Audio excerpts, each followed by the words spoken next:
Oke, Assalamualaikum warahmatullahi wabarakatuh. Perkenalkan, nama saya Radian Sulatesa. Saya berasal dari Universitas Lampung pada jurusan Teknik Elektro. Di sini saya akan menjelaskan berbagai macam pembangkitan tegangan tinggi, pengujian arrestor, dan tentang transfer Tesla. Jadi, mohon disimak baik-baik ya, kawan-kawan. Oke, yang pertama tentang pembangkitan tegangan tinggi AC.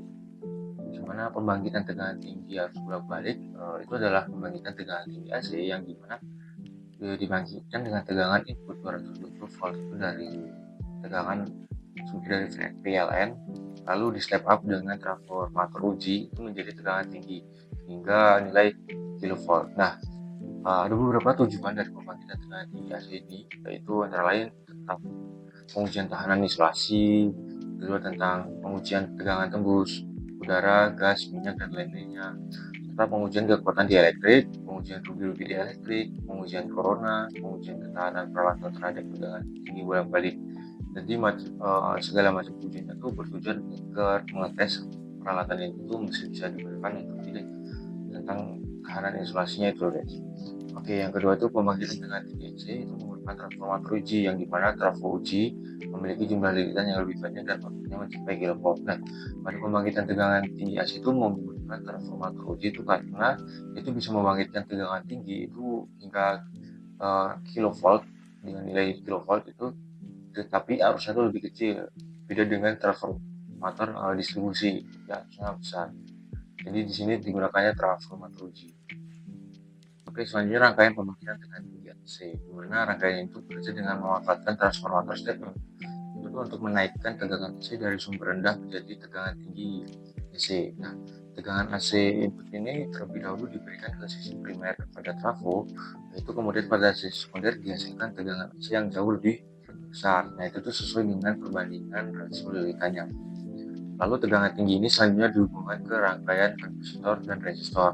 Nah, kapasitor itu berfungsi sebagai pembagi tegangan, sekaligus dia itu meredam lonjakan serta menstabilkan distribusi tegangan listrik tinggi.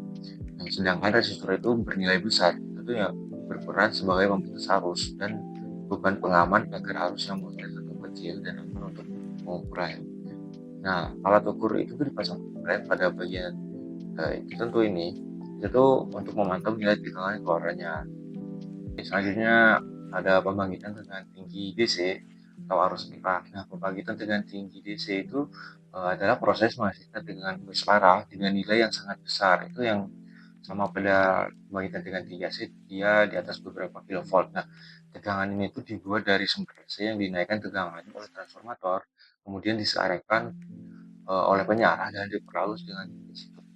Nah, lalu ada tujuannya nih. Tujuannya itu untuk menguji isolasi, perawatan tegangan tinggi, dan untuk sistem transmisi voltage pada air current karena di situ lebih stabil dan memiliki rugi-rugi yang lebih kecil.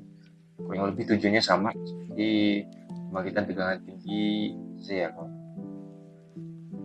Selanjutnya saya akan menjelaskan tentang rangkaian penyarah pada pembangkitan tegangan tinggi arus AC. Di rangkaian pembangkitan tegangan tinggi arus Sarain itu ada 3 rangkaian, kawan-kawan. Pertama itu ada penyarah sangat gelombang, lalu ada penyarah gelombang ketiga itu ada penyarah viral. Nah, dari ketiga rangkaian itu memiliki cara kerja yang berbeda-beda ya, kawan-kawan. Jadi saya akan menjelaskan satu-satu untuk kawan-kawan. Rangkaian PTDDC atau pembangkitan tegangan tinggi DC ini pada rangkaian penyarah sangat gelombang ini bekerja dengan mengubah sumber AC yang tadi 220 volt itu menjadi tegangan DC tinggi. Itu tuh melalui proses penaikan tegangan dan penyarahan setengah gelombang. Tegangan AC dari sumber terlebih dahulu dinaikkan pada transformator step up, itu perbandingan lilitannya ada 220 banding 20.000 ya, kawan-kawan. Sehingga pada sisi sekunder itu dihasilkan tegangan tinggi AC. Nah, tegangan tinggi AC ini kemudian masuk pada komponen dioda. Nah, yang hanya meloloskan 1,5 siklus gelombang sehingga keluaran menjadi tegangan arus cepat. Nah, selanjutnya itu ada rangkaian resistor seri bernilai besar distribusi sebagai pembatas arus dan arus tuh yang mengalir itu tuh sangat kecil dan aman sekaligus menurunkan tegangan secara bertahap. Nah, resistor yang bernilai kecil di bawahnya ini itu digunakan sebagai resistor ukur sehingga tegangan yang diukur oleh voltmeter berada pada level rendah, aman untuk gelombangnya bisa kita lihat di sini nih. Ya, saat transit saja yang diloloskan. Negatif tidak ada, Pak. Selanjutnya di sini ada rangkaian pembangkitan tegangan tinggi arus arah, di mana di sini adalah rangkaian penyarah gelombang penuh. Di sini kita menggunakan trafo step up, di mana tegangan AC 220 volt yang dari sumber itu terlebih dahulu dinaikkan oleh transformator, lalu tegangan AC yang lebih tinggi pada sisi sekunder trafo itu kemudian disearahkan oleh rangkaian diode jembatan, di mana di sini ada diode D1, D2, D3, dan D4. Nah, di mana pada diode ini pada saat setengah gelombang positif itu dua diode menghantarkan, dan pada setengah gelombang negatif diode lainnya juga menghantarkan. Lalu sehingga arus yang mengalir pada beban itu selalu searah. Jadi hasil akhirnya adalah tegangan DC dengan amplitudo lebih besar akibat proses step up. Lalu selanjutnya ini adalah rangkaian penyarah filar, di mana yang digunakan itu untuk membangkitkan tegangan DC lebih tinggi dari tegangan AC inputnya, di mana tegangan AC 220 volt ini terlebih dahulu dinaikkan oleh trafo step up, kemudian pada sisi sekunder trafo itu diode dan kapasitor bekerja bersama untuk menyimpan dan menambahkan tegangan. Lalu saat setengah gelombang positif, dioda menghantarkan sehingga kapasitor terisi hingga mendekati tegangan puncak AC. Nah, pada setengah gelombang berikutnya, tegangan AC dan tegangan yang tersimpan pada kapasitor saling menambah, sehingga tegangan keluaran menjadi lebih besar, di mana dia tuh mendekati dua kali tegangan puncak gitu. Nah, tegangan DC ini kemudian muncul pada beban dengan bentuk gelombang seperti yang ditunjukkan Pak, seperti ditunjukkan ini, sehingga rangkaian filar efektif digunakan pada aplikasi pembangkitan tegangan tinggi. Oke, untuk materi selanjutnya itu adalah pembangkitan tegangan tinggi impuls, di mana tegangan impuls ini adalah tegangan yang naik dalam waktu singkat, singkat sekali, kemudian disusul dengan penurunan yang relatif lambat, yaitu menuju nol. Nah, di sini tuh ada tiga bentuk tegangan impuls yang mungkin dapat menerpa sistem tenaga listrik, yaitu tegangan impuls petir, di mana dia tuh yang disebabkan oleh sambaran petir, lalu tegangan impuls hubung buka yang disebabkan oleh adanya operasi hubung buka, dan tegangan impuls petir terpotong. Dapat dilihat bentuk gelombangnya pada gambar di samping. Untuk penjelasan lebih dalam itu, impuls petir itu memiliki kenaikan tegangan yang sangat cepat dan penurunan yang lebih lambat. Nah, ini tuh menyerupai sambaran petir. Lalu ada impuls pembuka, di mana dia tuh memiliki waktu naik dan durasi yang lebih lama dengan puncak yang relatif datar, di mana dia tuh mempresentasikan tegangan lebih akibat proses switching pada sistem tenaga listrik. Nah, yang ketiga tuh ada impuls petir terpotong, di mana dia tuh terjadi ketika puncak impuls petir dia tuh berhenti secara tiba-tiba akibat pelepasan sebagian, atau dia tuh akibat kerja dari arrester. Nah, sehingga tegangan turunan tajam dan dapat menimbulkan tegangan transien yang berbahaya bagi isolasi peralatan. Selanjutnya itu materi tentang generator impuls. Nah, di sini saya akan menjelaskan dulu generator impuls itu adalah alat yang digunakan untuk pengujian tegangan impuls, di mana generator impuls inilah yang berperan untuk membangkitkan tegangan tinggi impuls. Nah, itu tuh terdapat beberapa jenis generator impuls, diantaranya tuh ada generator RLC dan generator impuls RC. Untuk cara kerja dari generator impuls RLC itu, di mana dia tuh bekerja dengan mengisi kapasitor melalui sumber hingga tuh tegangannya tuh mencapai nilai tertentu gitu. Kemudian dilepaskan melalui rangkaian RLC, dan saat celah picu atau spark gap yang dinyatakan pada F ini itu tuh akan aktif. Nah, kombinasi resistor dan induktor ini itu tuh mengatur kenaikan pada tegangan front time. Nah, serta redaman terhadap osilasi. Sedangkan eh, kapasitor tuh menentukan besar energi impuls dengan kenaikan cepat dan penurunan yang terkontrol. Nah, ini tuh menyerupai impuls petir sehingga cocok untuk pengujian isolasi peralatan tegangan tinggi. Nah, selanjutnya itu generator impuls RC. Dia tuh beda dengan yang sebelumnya, di mana dia tuh tidak memakai induktor. Nah, cara kerjanya sendiri tuh dengan prinsip pengisian dan pengosongan kapasitor melalui rangkaian resistor tanpa induktor. Nah, kapasitor ini tuh diisi sampai tegangan tertentu lalu dilepaskan melalui resistor. Nah, sehingga tuh menghasilkan impuls tegangan dengan bentuk eksponensial naik dan turun, di mana nilai resistor dan kapasitor ini menentukan waktu muka dan waktu ekor impuls.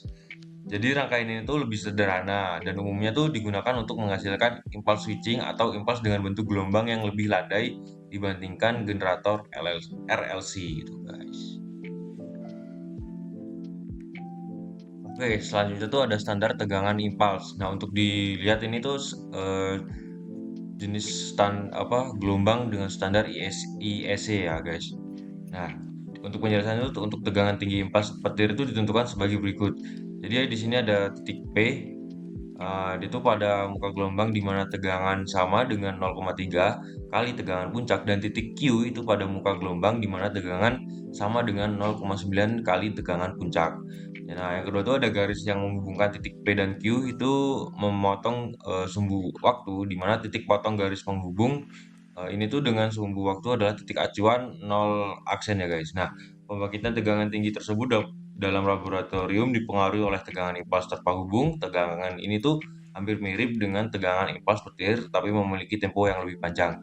Jadi ada beberapa contoh juga untuk standar IS itu yang dimana tuh ada tegangan impuls, dia tuh standar bentuk gelombangnya tuh sebesar 1,2 per 50 mikrosecond. Nah, di mana tuh 1,2 mikrosecond itu adalah waktu naiknya, guys, atau waktu mukanya. Lalu ada 50 mikrosecond itu adalah waktu ekornya, di mana itu waktu penurunannya. Lalu ada standar pada saat tegangan impuls hubung buka, di mana dia tuh waktunya tuh lebih lambat. Ya, dia tuh sebesar 250 per 2500 mikrosecond. Nah, dia tuh mempresentasikan tegangan lebih akibat proses switching pada sistem tenaga listrik seperti itu. Oke, selanjutnya itu ada pengujian pada arrestor. Jadi itu arrestor tuh atau LA atau lightning arrestor atau source arrestor itu tuh adalah alat proteksi pada sistem tenaga listrik yang berfungsi itu untuk melindungi peralatan listrik dari tegangan lebih atau source akibat petir atau switching. Nah, dia tuh bekerja ketika terjadi lonjakan tegangan, arrestor tuh akan mengalirkan energi lebih tersebut ke tanah atau grounding sehingga tidak merusak transformator, kabel, breaker, atau peralatan lainnya. Nah, setelah tegangan kembali normal tuh arrestor otomatis harus kembali pada kondisi isolatif gitu. Jadi tuh untuk singkatnya tuh arrestor tuh pada saat tidak adanya lonjakan tegangan tuh dia akan bersifat bersifat sebagai isolator, tapi ketika adanya lonjakan tegangan dia sebagai konduktor yang akan mengalirkan tegangan lebih tadi tuh ke tanah gitu. Nah, selanjutnya tuh ada jenis-jenis arrestor di mana di sini tuh ada arrestor zinc oxide atau ZNO. Dia tuh menggunakan material nonlinear berbasis logam oksida yang menghasilkan karakteristik varistor yang sangat tajam. Sehingga mampu menahan tegangan normal tetapi langsung menghantarkan saat source datang tanpa memerlukan celah percik atau gapless atau spark gap gitu. Sementara itu arrestor silicon carbide atau SiC itu adalah arrestor generasi lama yang menggunakan bahan karbida silikon dengan karakteristik nonlinear lebih lemah sehingga membutuhkan spark gap guna memutus dan mengalirkan arus source. Akibat responnya lebih lambat ini tuh tingkat perlindungannya tuh lebih rendah dibandingkan arrestor jenis ZNO, di mana ZNO tuh lebih efisien, stabil, dan handal. Oke, selanjutnya tuh ada rangkaian percobaan di mana tuh di sini tuh ada arrestor dengan sela dan arrestor tanpa sela. Untuk cara kerjanya sendiri tuh berbeda, di mana tuh pada rangkaian dengan sela itu perlindungan terhadap tegangan lebih itu terjadi melalui sela udara atau spark gap yang akan tembus ketika tegangan impuls itu melebihi nilai tertentu. Nah, lalu saat kondisi normal itu selat tidak akan menghantarkan sehingga sistem tetap aman. Seperti yang saya jelaskan sebelumnya, di mana dia tuh saat kondisi diam tuh atau tidak ada tegangan lebih tuh dia akan bersifat isolator. Nah, ketika terjadi tegangan lebih, selat udara itu mengalami loncatan loncatan bunga api dan mengalirkan arus impuls ke tanah. Sementara rangkaian RL di sini tuh berfungsi untuk membatasi arus dan meniru impedansi sistem karena setelah impuls berakhir tuh setelah itu kembali padam sehingga arrestor tuh kembali menjadi kondisi isolator gitu guys. Nah, selanjutnya tuh ada arrestor tanpa sela di mana tuh pada rangkaian arrestor tanpa sela tuh elemen nonlinear itu langsung berfungsi membatasi tegangan tanpa adanya sela udara, di mana tuh saat tegangan normal, arrestor bersifat isolatif, namun ketika tegangan lebih itu muncul, elemen arrestor tuh segera menghantarkan arus ke tanah atau grounding tadi. Lalu respon ini tuh lebih cepat dibanding arrestor dengan sela karena tidak memerlukan loncatan bunga api sehingga tegangan sisa pada peralatan yang dilindungi itu lebih rendah dan perlindungan tuh menjadi lebih efektif. Selanjutnya tuh ada kurva BIL, di mana BIL itu adalah Basic Insulation Level. Itu tuh adalah kurva yang menunjukkan kemampuan isolasi peralatan listrik dalam menahan tegangan impuls, baik impuls petir maupun impuls hubung buka tanpa mengalami kerusakan atau tembus. Nah, kurva ini tuh menggambarkan besar tegangan impuls yang dapat ditahan dan durasi gelombangnya. Nah, biasanya tuh menggunakan bentuk gelombang standar seperti 1,2 per 50 mikrosecond. Nah, kurva BIL ini dipakai untuk memastikan bahwa isolasi peralatan cukup kuat terhadap lonjakan tegangan yang mungkin terjadi dalam sistem tenaga. Untuk penjelasan tentang kurva yang di sampingnya itu tuh, eh, kurva BIL yang di situ menunjukkan hubungan antara besar tegangan, lebih atau magnitude power protect, dan durasi gangguannya. Nah, garis biru itu menyatakan kemampuan isolasi peralatan yang dimana dia tuh semakin menurun untuk gangguan durasi yang lebih lama. Lalu ada garis merah yang menunjukkan tuh besar tegangan tanpa arrestor yang dapat melampaui kemampuan isolasi dan menyebabkan kegagalan. Lalu ada garis hijau itu menunjukkan tegangan yang dibatasi oleh arrestor di mana tuh tetap berada di bawah kemampuan isolasi peralatan gitu.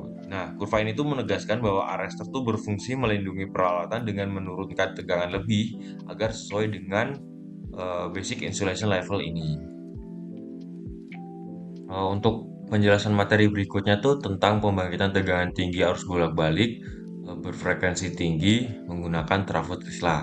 Untuk penjelasannya tuh tegangan tinggi AC berfrekuensi tinggi adalah tegangan tinggi AC bolak-balik dengan nilai tegangan sangat besar dan frekuensi kerja jauh lebih tinggi dibanding AC normal, di mana tuh tegangan AC normal tuh untuk frekuensinya tuh antara 50 sampai 60 Hz. Nah, trafo Tesla ini itu digunakan untuk menghasilkan tegangan sangat tinggi hingga puluhan atau ratusan kilovolt, tetapi frekuensinya itu ikut juga tinggi melalui proses resonansi antara komponen L dan C dan kopling induktif. Nah, di sini tuh ada fungsi dan kegunaan Tesla coil, di mana tuh yang pertama tuh untuk menghasilkan tegangan tinggi AC berfrekuensi tinggi, yang kedua tuh menguji kekuatan isolasi dan jarak tembus udara, yang ketiga tuh mempelajari fenomena percikan dan discharge, yang keempat itu ada media edukasi untuk resonansi dan induksi, yang kelima tuh untuk penelitian listrik berfrekuensi tinggi. Selanjutnya itu ada rangkaian percobaan. Dapat dilihat di sini tuh rangkaian trafo Tesla itu bekerja dengan sumber PLN yang dimana tuh sebesar 220 volt yang terlebih dahulu dinaikkan tegangannya melalui trafo NST atau neon sign transformer. Dia tuh bekerja sebagai transformator step up. Nah, tegangan tinggi dari trafo NST ini mengisi kapasitor hingga mencapai nilai tertentu yang kemudian tuh dilepaskan melalui spark gap. Nah, dia tuh sehingga membentuk osilasi pada rangkaian primer yang LP ini dengan eh, komponen C atau kapasitor ini. Nah, osilasi ini tuh menghasilkan medan magnet bolak-balik yang dikoppel ke kumparan sekunder atau LS ini. Nah, karena jumlah lilitan sekunder itu jauh lebih banyak dan terjadinya resonansi, tegangan di ujung sekunder itu meningkat sangat tinggi dan terkumpul pada torus. Torus itu sebagai komponen C2 atau kapasitor 2, di mana tuh sehingga tuh dapat menghasilkan loncatan listrik ke udara gitu. Selanjutnya tuh ada karakteristik trafo Tesla, di mana tuh trafo Tesla tuh menghasilkan tegangan sangat tinggi. Yang kedua tuh bekerja pada frekuensi tinggi, kilohertz, dan berbasis resonansi LC atau tadi itu primer dan sekunder. Itu harus match. Nah, di sini tuh ketika frekuensinya tuh sama antara rangkaian primer dan sekunder pada kopling induktif tadi itu dapat menyebabkan tegangannya tuh menaik tinggi gitu. Nah, yang keempat itu transfer energi itu tanpa inti besi. Jadi tuh dia tuh transfernya tuh nggak kayak transfer yang biasanya yang dia tuh menggunakan inti besi. Nah, di sini tuh menggunakan resonansi tadi. Lah, lalu tuh bentuk kumparan itu mempengaruhi frekuensi dan output. Yang ke 6 itu jarak percikan tuh menunjukkan besar tegangannya gitu. Jadi tuh semakin jauh jarak percikannya tuh besar tegangannya tuh juga semakin jauh, semakin besar untuk besar tegangannya. Nah, yang kedua, yang terakhir tuh ada jenis kumparan trafo Tesla, di mana kumparan flat spiral ini tuh yang dapat dilihat kita gambar samping tuh bentuknya tuh pipih, melingkar seperti spiral. Nah, yang kedua tuh sifatnya tuh induktifnya tuh lebih kecil. Nah, frekuensi yang dihasilkannya tuh frekuensi resonansi tuh lebih tinggi tapi. Nah, ini tuh cocok untuk percobaan yang membutuhkan frekuensi tinggi dan respon cepat. Lalu digunakan pada banyak trafo Tesla coil modern kecil dan eksperimen laboratorium. Nah, yang kedua tuh ada kumparan helikal. Itu tuh bentuk kumparan tuh memanjang seperti tabung. Lalu induktansinya tuh lebih besar, frekuensi resonansinya tuh lebih rendah. Ini tuh cocok untuk menghasilkan tegangan lebih stabil dan kuat. Dan serta banyak digunakan pada Tesla coil ukuran besar. Nah, sekian presentasi dari saya tentang materi pembangkitan tegangan tinggi arus bolak-balik, pembangkitan tegangan tinggi arus arah, pembangkitan tegangan tinggi impuls, lalu ada tentang pengujian arrester dan pengujian tentang trafo Tesla. Untuk lebih kurangnya saya mohon maaf tentang yang saya sampaikan ini. Saya akhiri. Wassalamualaikum warahmatullahi wabarakatuh.